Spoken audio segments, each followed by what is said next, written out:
ജിത്തു സാറെ ഒന്ന് പറഞ്ഞു തുടങ്ങുവാണെങ്കിൽ തുടക്കം കുറിക്കാം. ഒരാളും കൂടെ വരാനുണ്ടെന്ന് പറഞ്ഞുകൊണ്ടാണ്.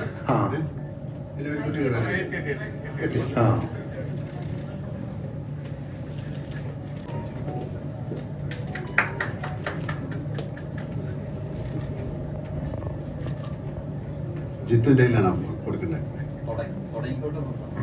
തുടങ്ങിക്കോളൂ. അതെ, നമുക്ക് ദൃശ്യത്തെ സംബന്ധിച്ച ചോദ്യങ്ങൾക്ക് മാത്രമാണ് നമ്മൾ ഉത്തരം പറയുന്നത്. അതുകൊണ്ട് ഇത് ദൃശ്യം 3യുടെ പ്രൊമോഷനാണ്. അപ്പം അതിനെക്കുറിച്ച് നിങ്ങൾക്ക് എന്താണ് അറിയേണ്ടത്, ക്ലൈമാക്സ് ഒക്കെ ചോദിക്കരുത്, കാര്യങ്ങളൊക്കെ എന്താണെന്നുള്ളത് നമുക്ക് സംസാരിക്കാം. ചോദിച്ചോളൂ.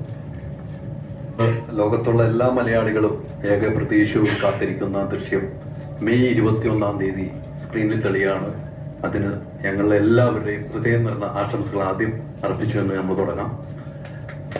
ലാലേട്ട, ദൃശ്യം ഈ പറഞ്ഞതുപോലെ 21-ാം തീയതി ഫസ്റ്റും സെക്കൻഡും കണ്ട് 13 വർഷം മുമ്പ് ഒരു 4 വയസ്സുകാരൻ ആ ബുദ്ധിയോടുകൂടി, എനിക്കതിലുള്ള വയസ്സുണ്ട്, 4 ക്ലാസ്സുകാരൻ്റെ ബുദ്ധി, 4 വയസ്സ് എനിക്കല്ല, 4 ക്ലാസ്സുകാരൻ്റെ ബുദ്ധി അല്ല, ആ ബുദ്ധി വളർന്ന് ഇപ്പോൾ 26 നിൽക്കുമ്പോൾ എവിടെ എത്തിയിരിക്കുകയാണോ ബുദ്ധി?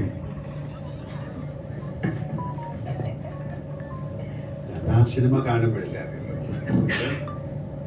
അങ്ങനെ വലിയ ബുദ്ധിമാനെന്നായിട്ട് ഞാൻ കണക്കാക്കുന്നില്ല. ഇതൊരു സർവൈവലിൻ്റെ പ്രോബ്ലമാണ് അല്ലേ. എനിക്ക് എല്ലാ കുടുംബത്തെ രക്ഷിക്കാൻ വേണ്ടി നമ്മൾ ആദ്യത്തെ സിനിമയിൽ തന്നെ പറയുന്നുണ്ട്, ഞാൻ ഏതറ്റവും വരെ പോകും. ഇത് മലയാളികൾ മാത്രമല്ല, ഒരുപാട് മലയാളം അറിഞ്ഞുകൂടാത്ത ആൾക്കാരൊക്കെ ഈ സിനിമയ്ക്ക് വേണ്ടി കാത്തിരിക്കുകയാണ്.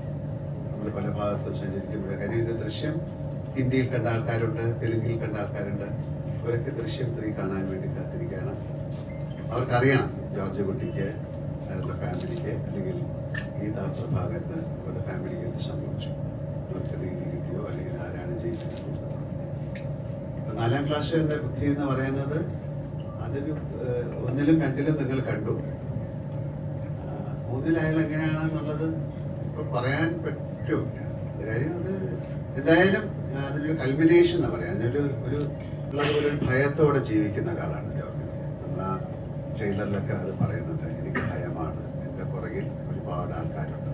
അപ്പം ആ ഭയത്തോടെ ജീവിക്കുന്ന ഒരാൾക്ക് എങ്ങനെയെങ്കിലും അത് സ്റ്റോപ്പ് ചെയ്യണമെന്ന് ഭയങ്കര ആഗ്രഹം ഉണ്ടാവും. ഈ 13 വർഷം കൊണ്ട് കുട്ടികൾ 13 വയസ്സ് കൂടിയിരിക്കുന്നില്ലേ, 13. അപ്പോൾ അവർ ഒരുപാട് ചോദ്യങ്ങൾ അവർ ചോദിച്ചു തുടങ്ങി. അതിനൊക്കെ ഇയാൾ ആൻസർ ചെയ്യണം. പിന്നെ ഒരു ക്രൈം ഞാൻ ഇതിനെക്കുറിച്ച് പറയുന്നില്ല. എത്രയോ കാര്യങ്ങൾ 10-20 വർഷമൊക്കെ കഴിഞ്ഞിട്ട് തെളിയിക്കപ്പെട്ടിട്ടുണ്ട്. അപ്പം അതിൻ്റെ ഒരു പേടിയിൽ ജീവിക്കുന്ന ഒരാളാണ് അയാൾ. അതിനെ എങ്ങനെ കാണുന്നു, അതിനെ എങ്ങനെ അതിൽ പ്രതികരിക്കുന്നു എന്നുള്ളതാണ് ദൃശ്യം 3.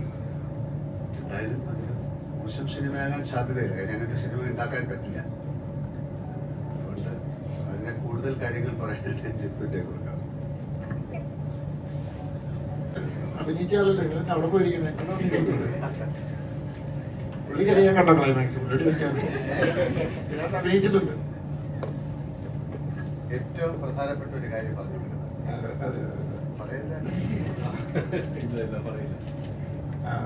ദൃശ്യം 3 എന്താ പറയുക, എല്ലാവർക്കും അറിയേണ്ടത് എത്ര ട്വിസ്റ്റ് ഉണ്ട്, എത്ര സസ്പെൻസ്, എന്തൊക്കെയാണ് ഇത്, അങ്ങനെ ഇങ്ങനെയാണ്. ഞാൻ ദൃശ്യം ഫസ്റ്റ് ഇറങ്ങിയപ്പോൾ തൊട്ട് ഞാൻ പറയുന്നൊരു കാര്യമുണ്ട്, അതൊരു ഇമോഷണൽ ഡ്രാമയാണ് എന്ന്.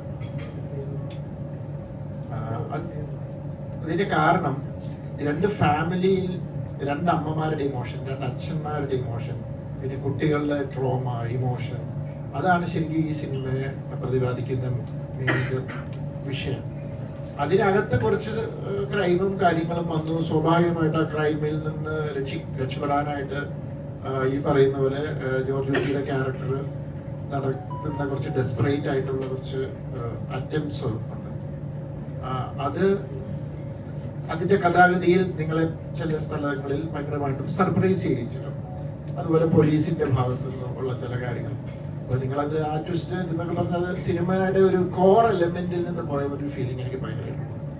അപ്പോൾ 1 ആയാലും 2 ആയാലും 3 ആയാലും ഞാനിതിനെ ഈ ഫ്രാഞ്ചൈസിനെ ഇതൊരു ഇമോഷണൽ ഡ്രാമയായിട്ട് ഞാൻ കൺസിഡർ ചെയ്തിരിക്കുന്നു.